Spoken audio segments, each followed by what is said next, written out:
What's up, guys? It's the Bluebloods, and we are here with a national championship recap episode, man. We are recapping everything that went down in Miami last night. We had the Alabama Crimson Tide dominating the Ohio State Buckeyes 52-24. We're going to give you a full game breakdown, talk about Ryan Day's legacy, Nick Saban, and the recruiting dynasty he has. We're talking LSU, Bama. We're talking Jamar Chase versus Devontae Smith, Mac Jones, Justin Fields draft stock. We're breaking it all down right here on this episode. This is one y'all are not going to want to miss. We have a full show today, guys, so let's go ahead and kick it off. So, Brandon, we're starting with a game breakdown. Like I said, Alabama wins another national championship, 52-24, and really what was a dominant performance, I would say, for the Crimson Tide. Mac Jones throws for over 460 yards, 5 touchdowns. Devontae Smith does his thing. What was your biggest takeaway last night from this? I guess it was a decent national championship if you were an Alabama fan, but if you were an Ohio State fan, it was not one that you're ever going to rewatch. I was about to say, and this game was fun for like the first half of the second quarter, and then from then on out, just like you might as well have gone to bed. I mean, I stayed up and watched the whole thing, but there were points where I was regretting it. To be completely honest with you, Zach, I watched the whole thing. I watched until they scored 76 points in the living room. As soon as they hit that 76, I went back to the bedroom, watched it. That was the magic number for me, and for a lot of other lucky people out there. But here we are today. We rooted for points. Points won more than anybody else won yesterday. I mean, over under 75 hit. That's a good day. If you took Bama minus 9.5, it was a spectacular night. It was very clear early in the game that Devontae, you could have taken Devontae Smith by 9.5, and you would have had that. Brandon, let's start with him, because I know we're going to get to Mac Jones and all these guys. Devontae Smith in one half of football, Brandon, 12 catches, 215 yards, and 3 touchdowns. Oh, my God. I mean, this kid is spectacular. I don't really understand how he makes it happen. Yeah, I do, actually.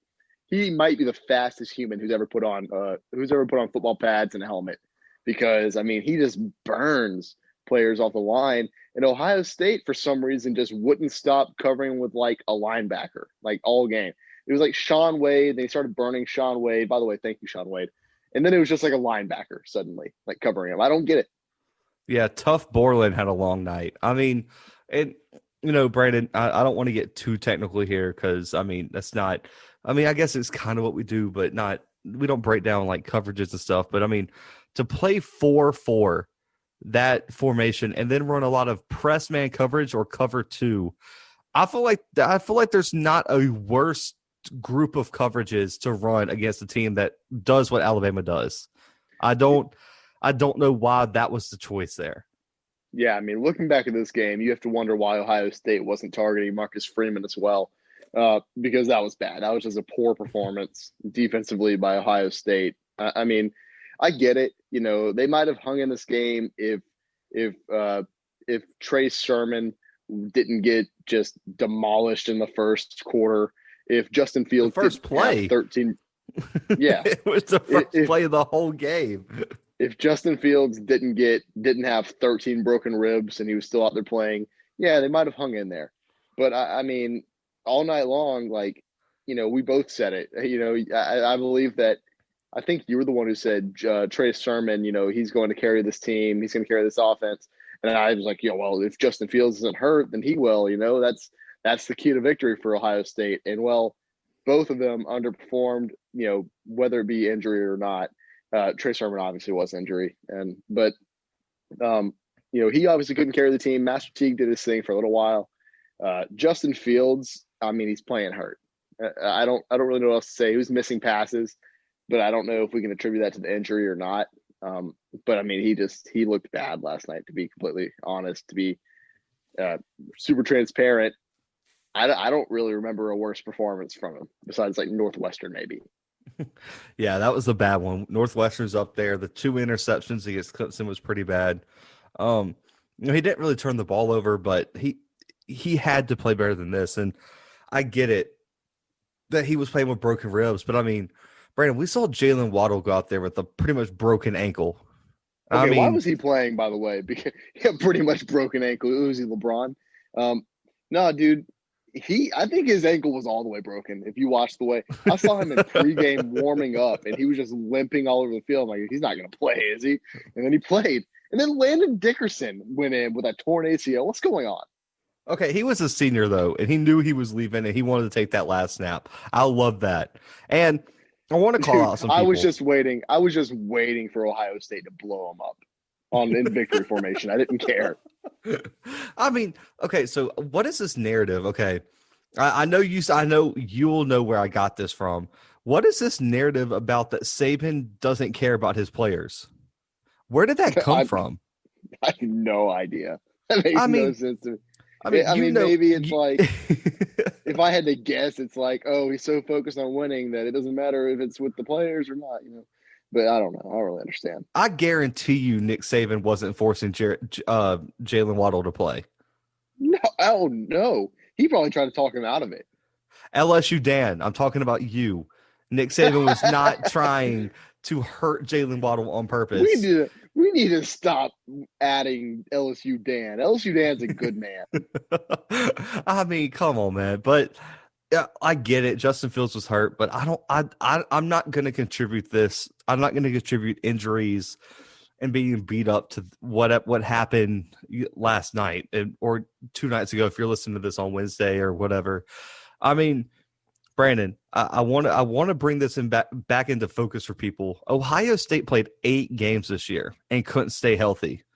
What would have happened if they had to play the Alabama schedule of 13 games? Dude, I don't know. They probably would have.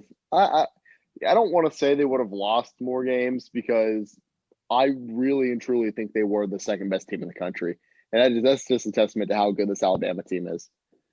Yeah, But man, it would have been rough. I mean, they might have been playing.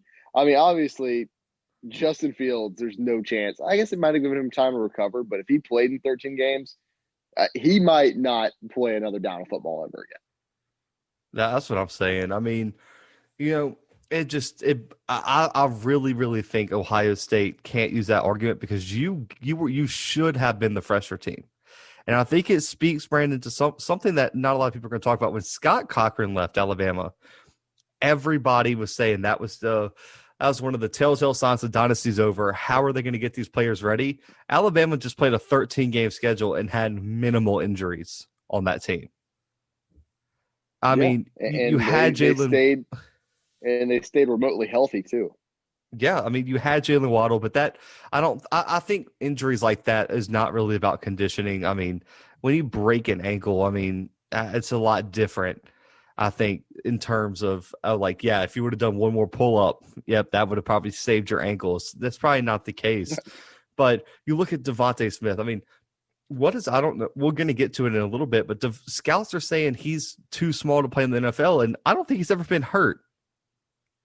Yeah, no, I get that. And, I want to get to Mac Jones here, Brandon. I mean, this kid, say what you want, say whatever help he had with Najee Harris, Devontae Smith, Jalen Waddle, whatever. This dude just threw for 464 yards and 5 touchdowns. Yeah, it's pretty good for a backup quarterback. I mean, this kid outplayed Justin Fields. He outplayed every single quarterback he faced all year. I mean, I don't understand what people want from him. Like, I don't know what more you could ask for Mac Jones. I don't know. And I understand. I think he's better than a lot of people give him credit for. I know I made the backup quarterback comment, whatever. I mean, that's kind of what it is.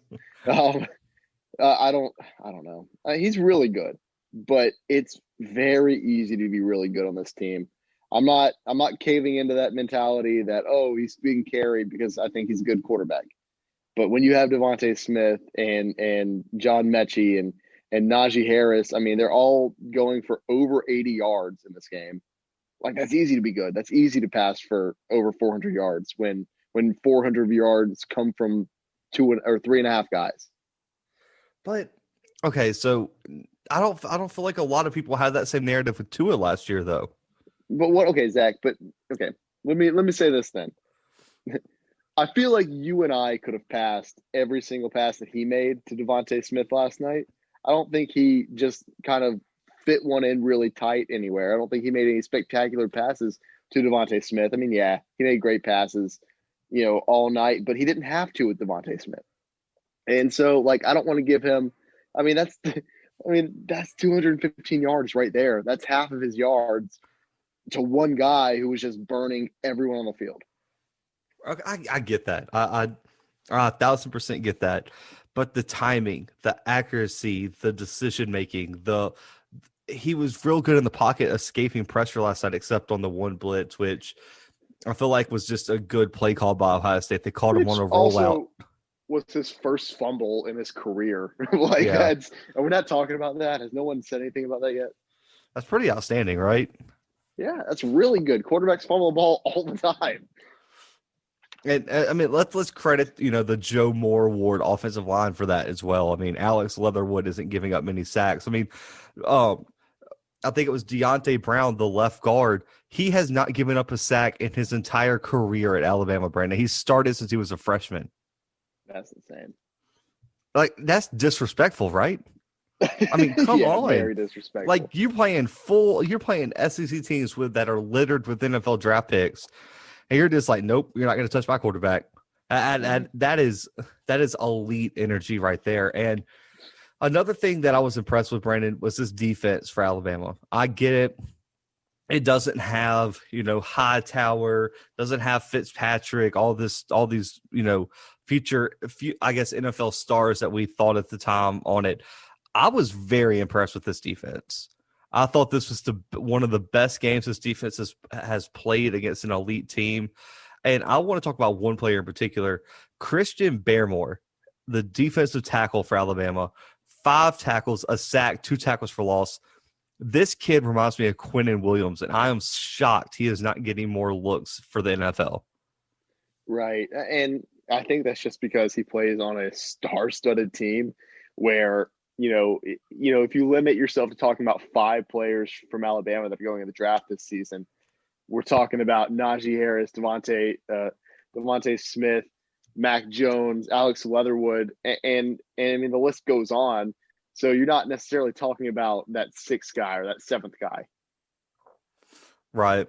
I agree. And I mean, you look at this defense. I mean, Brandon, we're probably going to get to it later talking about the LSU versus Alabama breakdown, but I don't feel like this defense got enough star power credit. I mean, Christian Harris, Dylan Moses, Christian Barmore, Christopher Allen, Josh Jobe, Patrick Surtain, Jordan Battle, who got ejected for targeting, Will Anderson. I mean, I think this team has that star power. It's just, I don't think they get the same benefit of the doubt that some of these other defenses got, and I don't really understand why.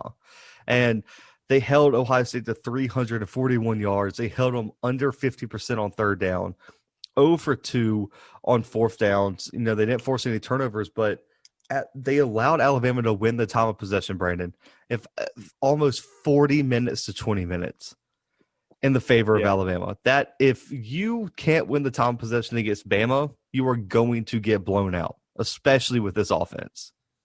I mean, Alabama straight into the second half. They got the kickoff, and then they had the ball until like 7 minutes were left in the 3rd quarter. That was the most insane drive I've ever seen. It was like an Army football drive. It makes sense. I mean, the fact that they couldn't. I mean, Brandon, I don't know about you. I think it was the 2nd quarter when Ohio State kicked their field goal I think it was at that time 17-21. Bama, they kicked it with 5 minutes left in the 2nd quarter. I don't know about you, Brandon. I would go for it.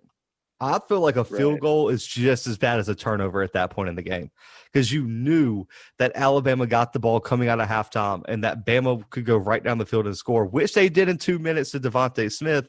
Then you get the ball back, you go a quick 3 out, and they score a 2nd touchdown before halftime.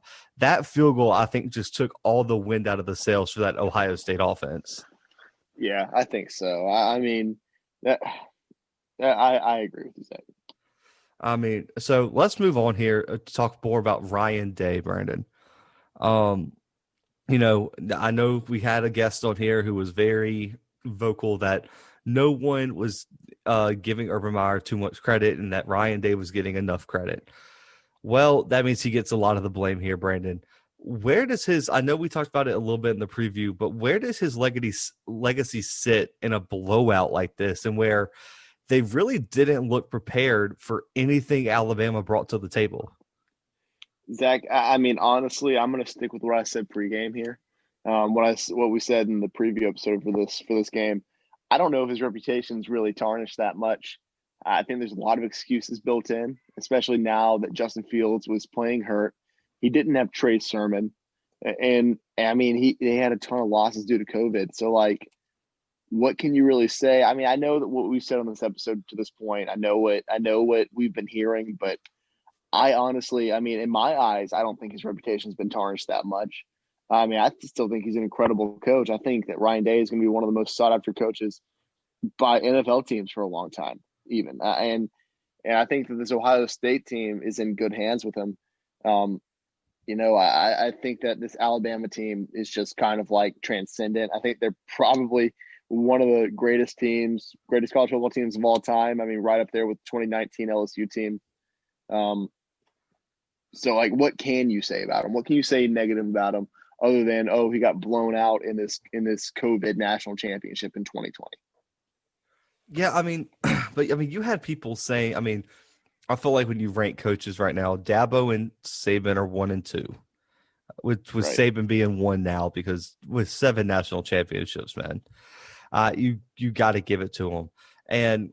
But I feel like there was a little bit of a conversation of like who's number 3 right now, and there's a list of people you could probably put in terms of who deserves that spot with Ryan Day, Mario Cristobal, James Franklin, Dan Mullen. I mean, you have a list of people that you could put in there, and Lincoln Riley as well. But I mean, Ohio State, I mean, I feel like this goes with Lincoln Riley too. I mean, eventually you're going to have to win, right?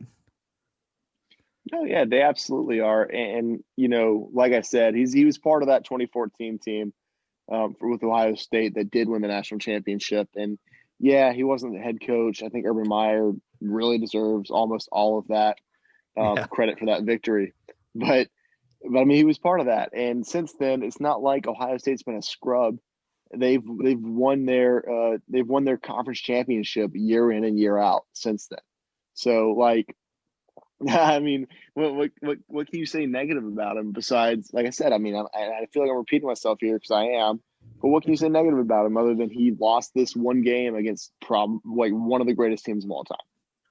That's fair. I mean, that's fair enough. But move it on to another comparison across teams, man. We have Justin Fields, Mac Jones, and I feel like these two guys, in terms of mock drafts and NFL scouts, are placed all over the board. I mean, I've been listening to some of the national sportscasters, and I've heard all the way from he should be a top 10 pick to he shouldn't be drafted at all because he's a bum.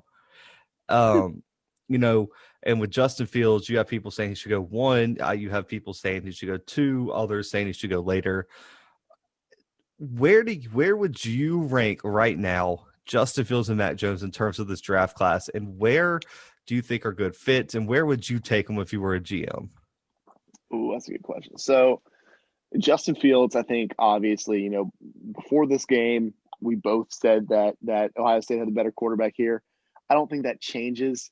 I think Justin Fields, especially with the way the NFL is evolving, to have more of like, hey, this mobile quarterback is really going to help your team a lot more than this traditional pocket passer. I mean, yeah, we have the Tom Brady's, we have the Drew Breeses, we have all these great quarterbacks who are going to be Hall of Famers one day. And then we have the mobile quarterbacks like Lamar Jackson.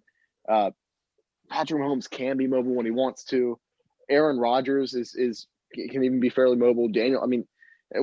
Josh Allen even is mobile. And what's the clear divide between all of these guys? You have the older set of guys who are these traditional pocket passers, and then you have these newer offenses that are incorporating these mobile quarterbacks. And so I think that's right where Justin Fields fits in. I think that's probably where Trevor Lawrence fits in. He's a whole different conversation, by the way. He is head and shoulders above any quarterback in this draft. But I think Justin Fields is up there. I mean, when he's healthy, Zach, how scary is Justin Fields? I mean, I think he's Okay, tell me this. relatively. Would you like to so imagine there's no talks about Deshaun Watson going to the Dolphins. If the Dolphins ended up getting if they ended up getting Justin Fields in a trade like 1-for-1 with Tua, would you be happy? No. Really? That's I, bad I, because I, Tua is not a good quarterback in the NFL. no. Tua's not a good quarterback in the NFL, but I don't have a lot of faith in Fields either. Okay. I view I mean, I view Fields kind of in the same light I do Tua, where like he played on a really, really, really good team, but can he carry it by himself? right. I mean, I Brandon, mean, I don't think you can I don't think you can ignore the fact that Kirby Smart watched his kid practice for an entire year and thought Jake Fromm would be the better option for that program. don't talk to me about that because Kirby Smart didn't put JT Daniels in until like 2 games left in the season. That's and then guess He what? They put went 4 two other 0. quarterbacks in. Yeah, it turns out JT Daniels is a really good quarterback. You see, but JT Daniels was coming off an injury. This kid was not. Mm-hmm. Okay. I have a lot of questions about Fields. I put him in like the same boat with Tua. I'd rather give Tua another year than take a chance on Fields. Yeah, I don't know. I mean, I think Fields is going to end up being a decent NFL quarterback at some point. I don't think. I think maybe it's in his best interest. Like I said for Tua, by the way, I think it's in his best interest to be on a team, to sit behind a quarterback, to have this kind of experience before he jumps head in and is the starter of an NFL team. I mean, can you argue with me and say that Tua wouldn't have been probably a better quarterback had he sat behind a veteran quarterback for a season or two and Yeah, like he let probably would his have. injury heal up? Do you think that he? That's what I'm saying. But that's not what the Dolphins wanted to do. The Dolphins didn't want to start him for the first few games, and then at some point, Brian Flores was like, you know what? Let's throw Tua into the fire, and he played kind of how you would expect a rookie to play in this Dolphins organization where. I mean, who are his targets? What does he have to work with there? I mean, I get it. The Dolphins they're getting better, and I think they had a good season this year, a decent season. But dude, come on, like you gotta even put him behind Ryan Fitzpatrick for a little while. Honestly, like let that happen for like a year maybe, or get a quarterback, maybe trade for somebody who's a little bit older, who his team's like, okay, well he's gonna be hit to the salary cap. Take that guy and let Tua sit behind him for a season or two. Let his injury heal up and let him get some experience. I mean, that guy might not be the greatest quarterback in the world anymore, but he's probably pretty smart. He probably knows what he's doing in the pocket. Yeah, I get what you mean. I mean, so what? I think like in terms of just like pure NFL talent, I would have them middle of the pack in terms of this class. I don't think I would have them top 3 No. right now. Or maybe 4, I would put them, which sounds crazy, but I have a little bit more faith. I think Trevor Lawrence has sealed up the number 1 spot. I think this game should have shown everybody that you overreacted for the playoff games. Yeah. I mean, Justin Fields is not Trevor Lawrence, so let's just nip that immediately. But I still think there. I know this is gonna sound crazy. I would put Zach Wilson above Justin Fields. That is crazy. You're not wrong. In terms of quarterbacks for the NFL, I think Wilson has the size. I think Wilson has a better arm. He's more accurate. He's just as mobile, and I think you got to put him above it. Trey Lance is an interesting option. I did get to see him play, so he's a big. He's kind of in that Jordan Love boat where like you don't really know. He could either be the best quarterback in the class or he is going to be a complete bust Yeah. in terms of quarterbacks. And I think, I know this might sound crazy, but I think Kyle Trask has to get some consideration too for up there. I mean, I think you're right. Kyle Trask definitely has the potential to be a good NFL quarterback. I mean, I don't think that's crazy at all. I put him right up there with Justin Fields, right around that same area. I don't know. But my main thing though is that I still, and I don't know if you're going to agree with me here. I still have Justin Fields like way above Mac Jones. Yeah, I do too. I think so. Okay. Yeah, I think Mac Jones. So I'll give you this, Brandon. I think he'll go first round Do because you? teams are always going to reach for quarterbacks. Okay. But I would rank him like a second, third round talent at best. At best, yeah. So what's going to end up happening, guys, is Mac Jones is going to somehow get drafted by the Texans. They're going to trade away Deshaun Watson, and then he's going to struggle there. And people are like, "Oh, I told you, he's an awful quarterback." He's a good quarterback, but you're not going to be good with the Texans. And then he's going to be a lifetime backup. That's just what's going to happen. I hate to break it to everybody listening. I mean, he's going to be just like AJ McCarron or any other Alabama quarterback you want I'm, to put up there. and I know that sounds so stereotypical, and that sounds like, oh well, they just didn't. They're just saying what happens to Alabama quarterbacks. No, I mean it's. I'm not trying to be any kind of way. I'm not trying to. I'm not mad. I don't care. I think he's a good quarterback, and I think he. I don't know how he's going to do in the NFL. I think he was an outstanding quarterback this season in college, though. I just don't. Okay. I don't I think have the he's perfect pro comparison. Perfect. And okay. it's not stereotypical. He's the next Matt Barkley. Matt Barkley. Okay, I can see that. Matt Barkley put up ridiculous numbers in college. He was he was the leader of one of the most explosive offenses in USC history. He got to the NFL surrounded by lesser talent and nothing. Yeah. He's Josh Allen's quote unquote mentor right now. I don't love that. Josh Allen might be better than him. Well, no, Josh Allen's the starter. Matt Barkley's the backup for the Bills right now. Oh, I didn't know Matt Barkley was still playing. Yes. Wow, I don't love that. I don't like that at all. And for Kyle Trask, I think he reminds me of Phillip Rivers. Yeah. Okay, I see that. I like that pro comparison for him and Trevor Lawrence. He's the GOAT. He just put a GOAT out there, and that's what he is. But no, he reminds me of he's Peyton like Manning. Tom Brady. He's like Tom Brady in the pocket, and then like Michael Vick on his feet. Apparently, the dude can run. It's nuts.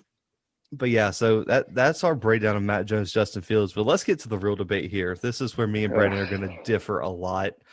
Brandon, who is the number one wide receiver in the draft? Everyone, you knew this question was coming. Jamar Chase from LSU, who set out this year, who is the odds-on wide receiver to be the top wide receiver in this draft class, or the 2020 Heisman winner Devontae Smith from Alabama? That is a difficult question, sir. And I know who I want to say, and I know actually, you know what? I know who I'm going to say. I still have to stick with Jamar Chase. I don't really know why. I know both of these wide receivers are really great talents.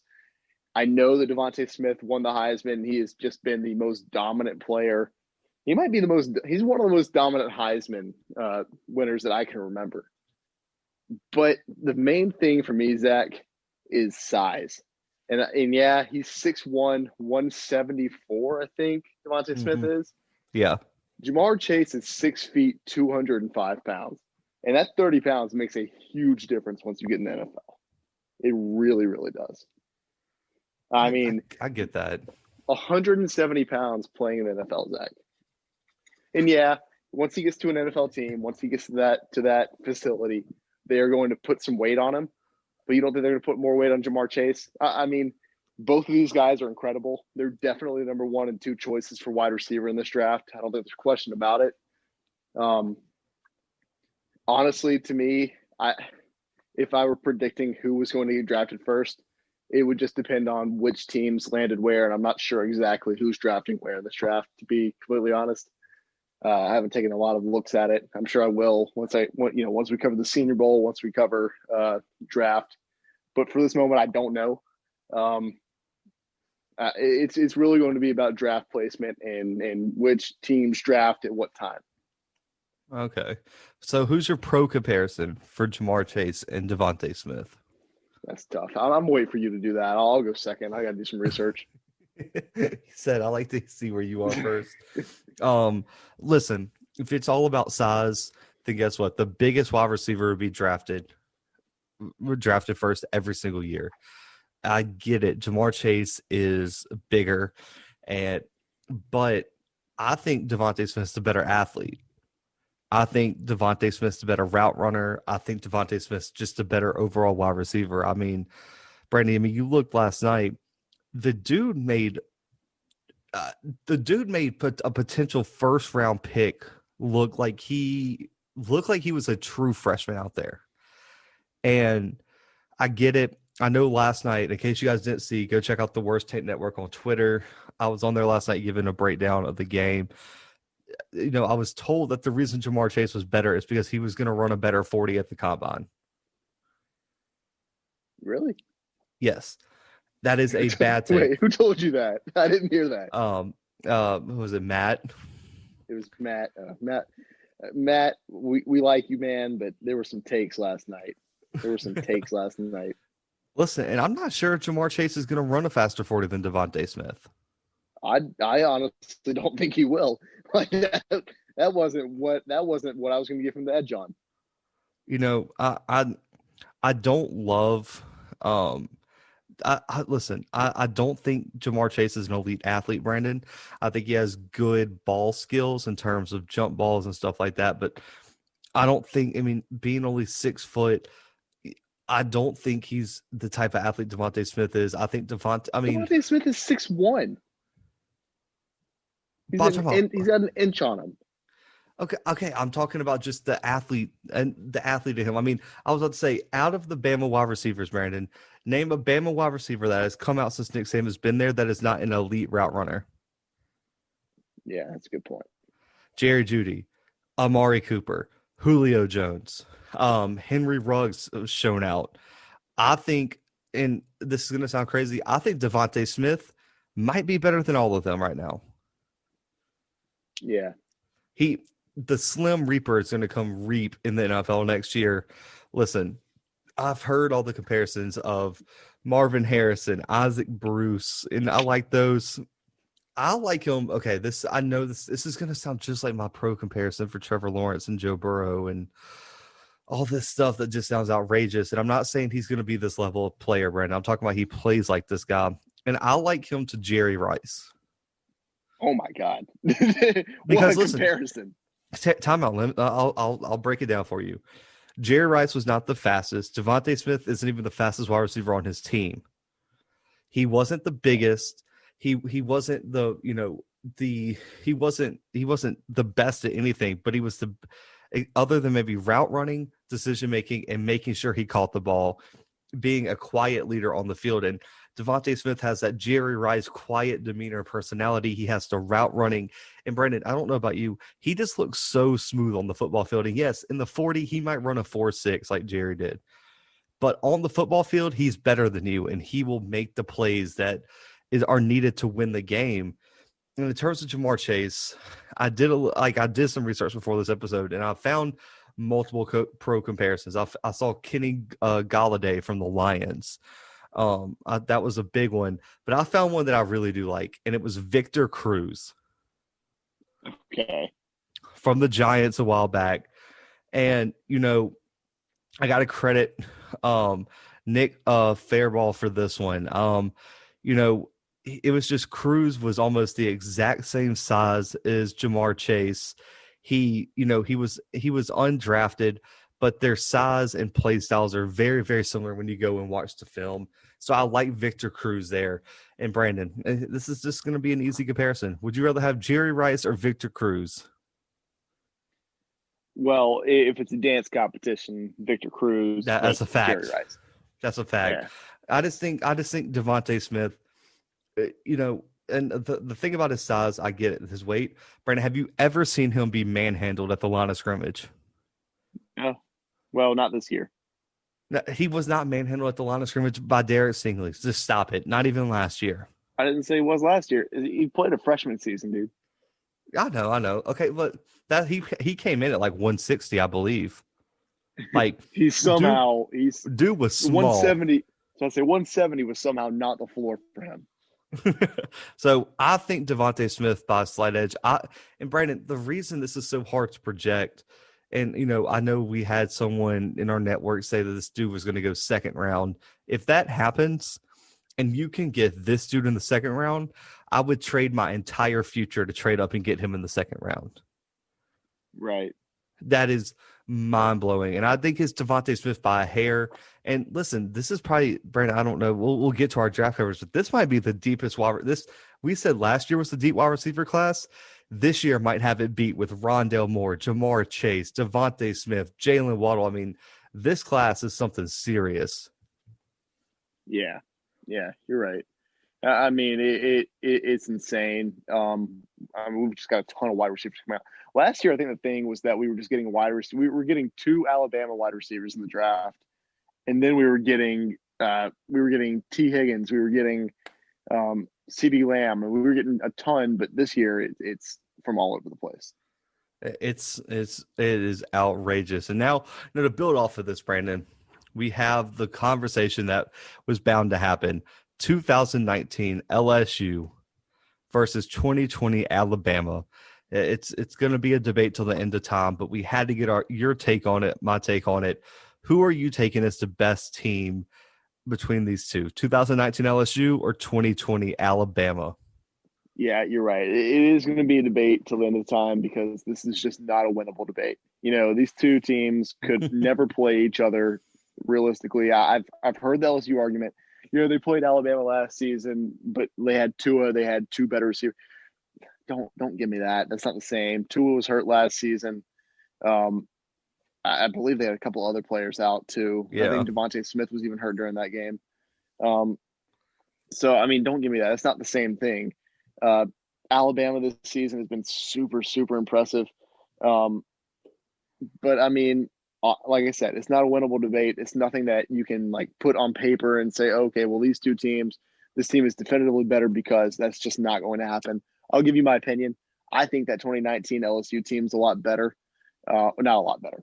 I certainly do not think they're a lot better. I think they are a little bit better. They edged out this 2020 Alabama team out to me, just from what I'm looking at. I mean, and we can't really compare it because this season Alabama played, all these games. They played an all SEC schedule. Did they benefit from that?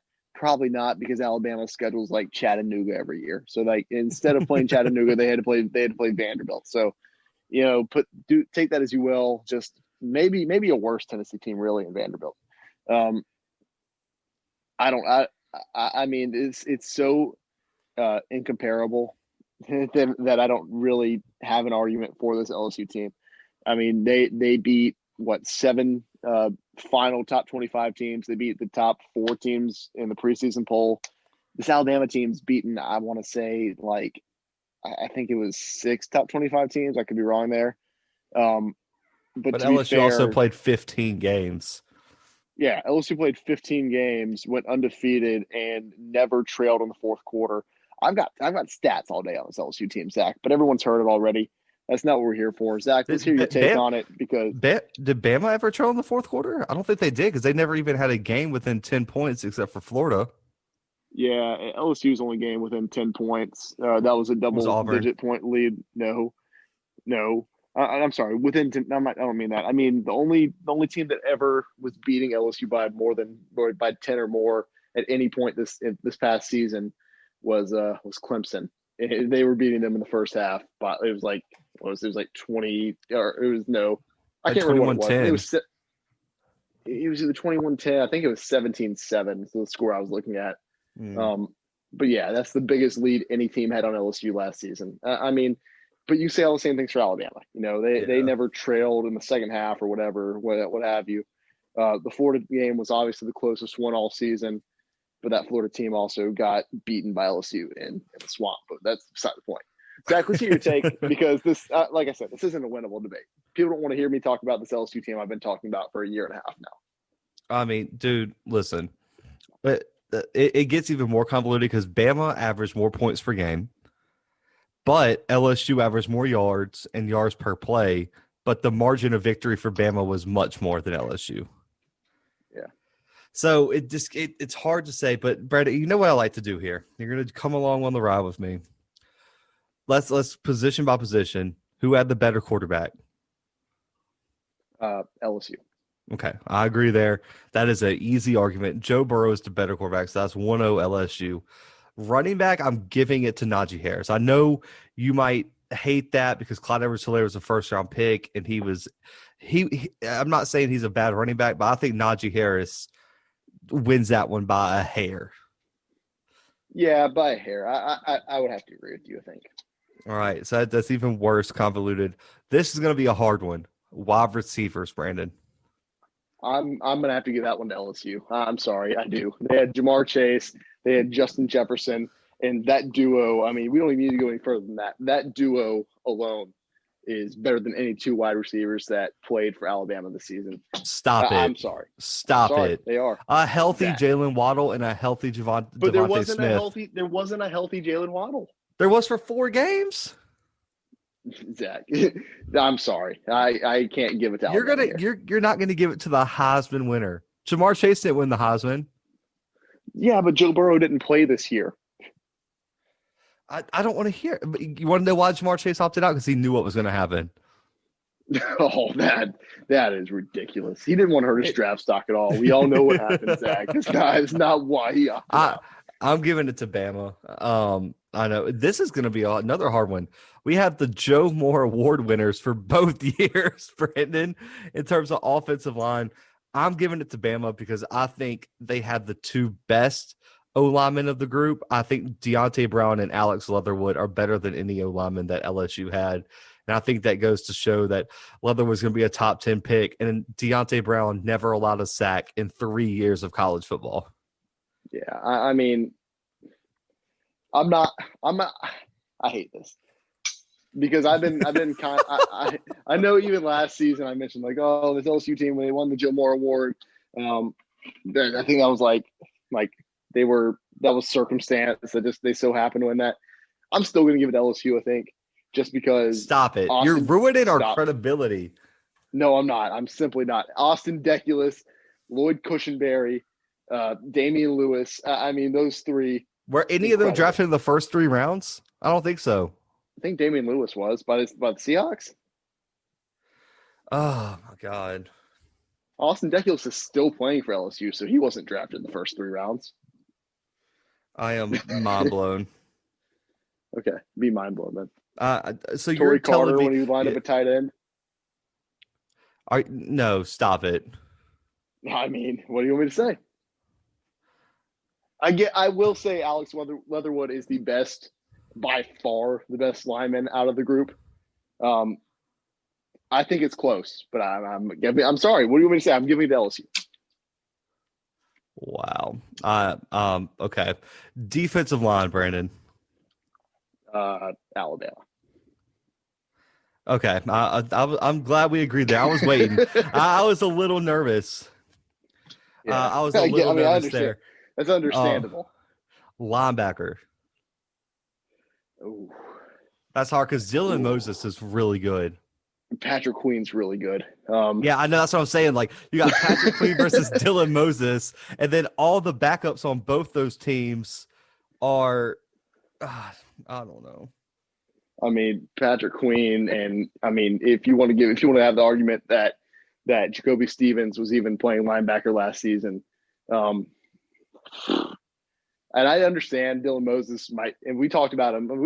He didn't play last season, and we talked about him almost nonstop. Man, Patrick Queen was so good last year, though. Like, he was incredible. I'm giving it to LSU. Oh man, I think. Okay, so hear me out, Brandon. This is going to sound crazy. I'm giving it to LSU too because I think Patrick Queen had a better season last year than Dylan Moses had this year.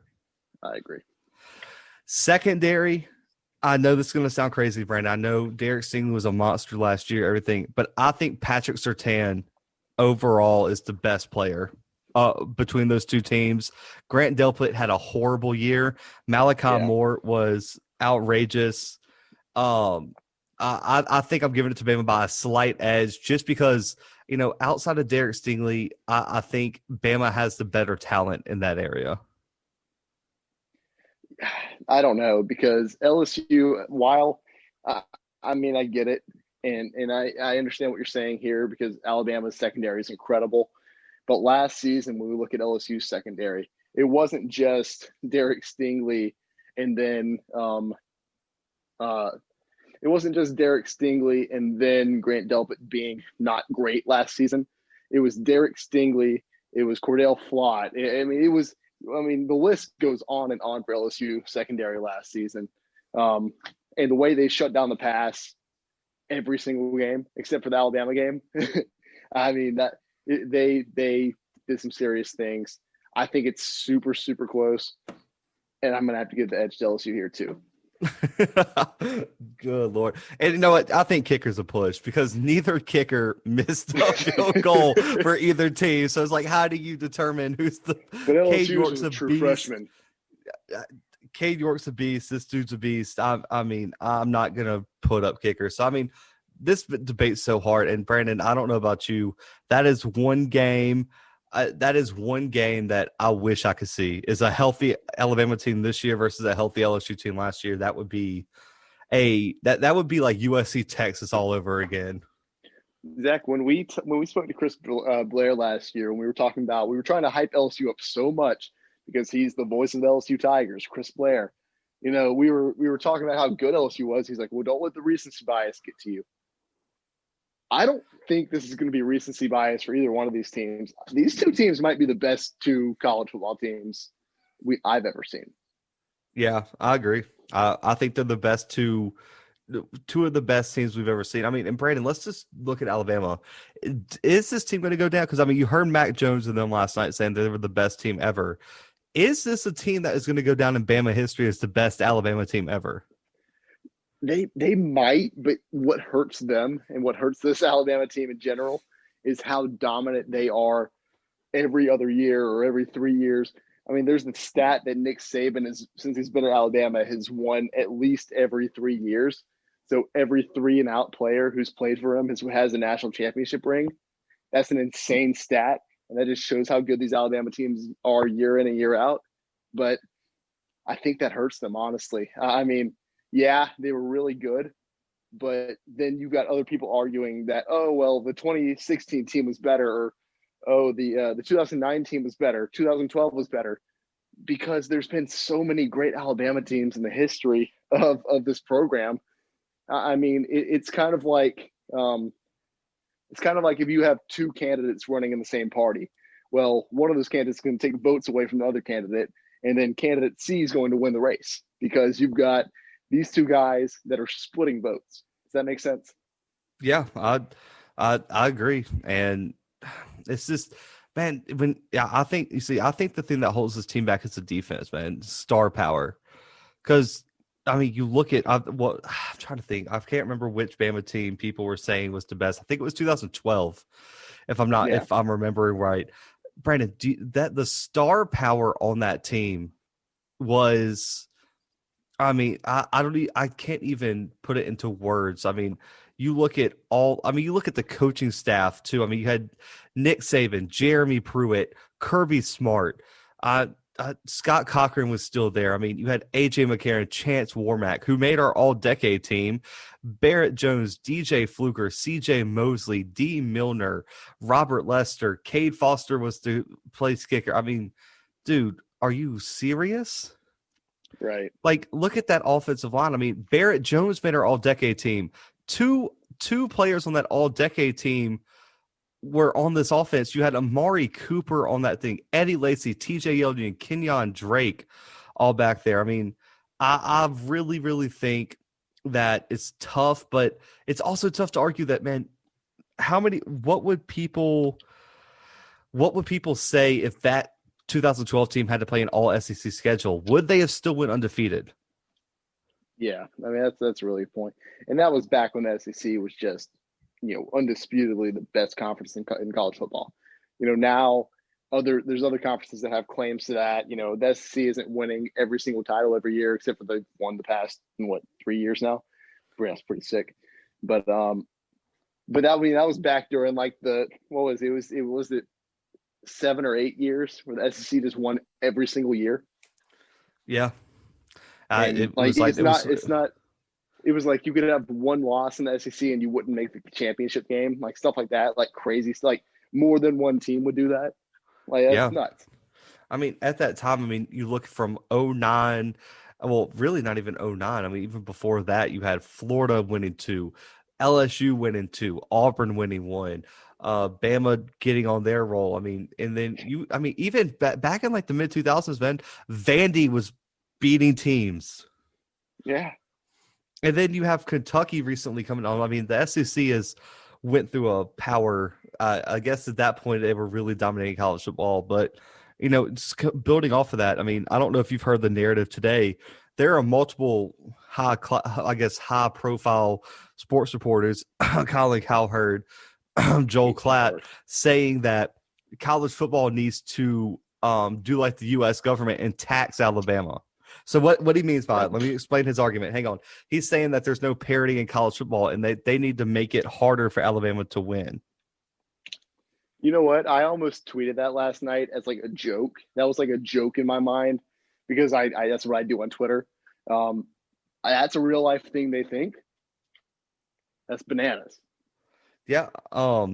It was really bad. I mean, so he said that it should be like, okay, so he said look at a team, I forgot who said, like Northwestern as like the state of Kentucky that gets a bunch of tax money from the government, right? Mm. And he said that Alabama's like New York, which has a surplus, so they have to pay the government. Okay. And so he said we should like limit scholarships. We should do anything we can to make it harder for Alabama to win and make it harder for them to recruit and all this stuff. And it was like, man, like you can't do that. I mean, you know what I mean? Yeah. There's a reason that every time that we bring up Cowherd or Joe Klatt on this podcast, I kind of scoff and I get disgusted. I mean, their takes are outlandish and they're just like outwardly outlandish. It's not like, hey, they're kind of hiding it. Sometimes they have good takes. They never like I don't know that I've ever agreed with Colin Cowherd once. I mean, so is there something you would do to make it more competitive, or do you think they should just let it be and that the college football like waves will like eventually Nick Saban will retire and then someone else will take over? Let it be, dude, because guess what? There's already that 25 scholarship limit. I mean, that's already something that they had to invoke because teams were getting more than that and teams were taking all the talent. They put that into place. If your team, if players want to come play with your team because you win a national championship every 3 years, like if they are guaranteed to have a national championship ring when they leave, why? I mean, that's insane to me. Like, that's nuts. Why wouldn't you want to go play for that team? Like that just seems like the deal of a century. Like, I don't know. So, like the thing that gets me is he's saying that there's no parity and there's no way to overturn it. Didn't Clemson hire a wide receiver coach with no head coaching experience that turned a team that has never won in the history of their program into one of the most dominant programs in college football? Yeah, you're exactly right. I mean, it's not like a one-off thing either. Like uh, this LSU team last year, for instance, like who expected that? Who expected LSU? Because yes, LSU does have 4 national championships in their shut up. They have 4 national championships in their program history. That was their 4th, and like it's not like they're dominant year in and year out. Like, if you would have gone into that season and you would have had to predict LSU versus Alabama, I took Alabama in that. Me, the LSU fan, and so I don't know. There's certain things that you can't predict. There's a reason Alabama isn't winning every single year because if the system were broken, they would be winning every single year. Mm-hmm. And I mean, you look at so the thing that gets me about these national things is that you know so they say there's no parity, right, Brandon? But they don't do the research. Liberty and Coastal Carolina were top 10 teams this year. Yeah. If there was no parity, there'd be no way that would happen. There'd be no way they'd be beating NC State. There'd be no way that they'd be competing with Virginia Tech. Yeah. I mean, and you look every year, there's the thing that makes for me college football better than NFL is you get so many upsets. And so I think there's more parity than these national people are giving it credit for because they don't know the ins and outs. If you ask some of these national figureheads, name 5 players off of Memphis, they won't be able to give it to you. Right. Or even Cincinnati. Cincinnati was a potential top 5 team this year. And you're telling me that there's no parity? I think Cincinnati almost just beat Georgia. If there was no parity, if it was just off recruiting rankings, Georgia should have won that game 100-0. Right. So I hate that. I really, really, it bothers me when I hear people say that there's no parity in college football because, yes, Alabama wins the national title, but what about the whole season where we saw upset after upset after upset on some of the biggest stages? I mean, Auburn got beat by double digits by Northwestern, Brandon. If it was by recruiting rankings, Auburn should not even have let them be in the game. Right. Same with LSU and Mississippi State. LSU is a superior program to Mississippi State. There is no reason Mississippi State should have done that. Yeah. And it bothers me. But, to build off of this to our last segment, Nick Saban and recruiting, man. Now, every single player Nick Saban has recruited Alabama, Brandon, has played for a national title. And this 2017 class might be his best one with just loads and loads of talent. How does he keep doing this? And is this recruiting class for Bama arguably one of the best of all time? Oh, it has to be one of the best of all time. I mean, they have produced such insane talent. How does he keep doing it year in and year out? Well, he's the greatest of all time. That's what the greatest of all time do. I mean, I don't have a rock solid explanation for it because I don't think there is one. Like how does Bill Belichick keep doing what he does? I mean, besides this season, how does Tom Brady keep doing what he does? How did he turn the Buccaneers into a playoff team? There's not really an explanation for it. He's just that good. It doesn't make any sense. And in case you guys are wondering, I mean, just this class was absolutely ridiculous. I mean, some of the 2017 recruits, guys, that we're talking about are Najee Harris, Jerry Jeudy, Henry Ruggs, Devontae Smith, Tua, Alex Leatherwood, Dylan Moses, Xavier McKinney, Mac Jones, and Jedrick Willis. Right. All of these guys are potential first-round picks. That's insane. I think Xavier McKinney went in the second, but Jerry Jeudy first-round pick, Henry Ruggs first-round pick, Tua top 5 pick, Jedrick Willis top 10 pick, Xavier McKinney early second-round pick, and I think all the rest are actually going to be first-round picks. I mean, you look at Nick Saban, man. I mean, and Brandon, next year I think he has 3 of the top 5 wide receivers in the country already committed to Alabama. That's so scary. I mean, this dude, I really don't even know what to say. I mean, they're ranked number 1 in the country right now, man. They have the number 1 offensive tackle in the country, the number 2 offensive tackle in the country, both top 5 prospects. They have the number 1 cornerback, the number 2 wide receiver, the 2 offensive guard, 3 inside linebacker, 9th wide receiver, 4th quarterback. I mean, dude, the first ranked center. I mean, it is just mind-blowing to me that this is what it's come to for Nick Saban at Alabama. And the stockpile of talent is just unbelievable. And, Brandon, that's where I get confused about this narrative of Nick Saban is not a player's coach.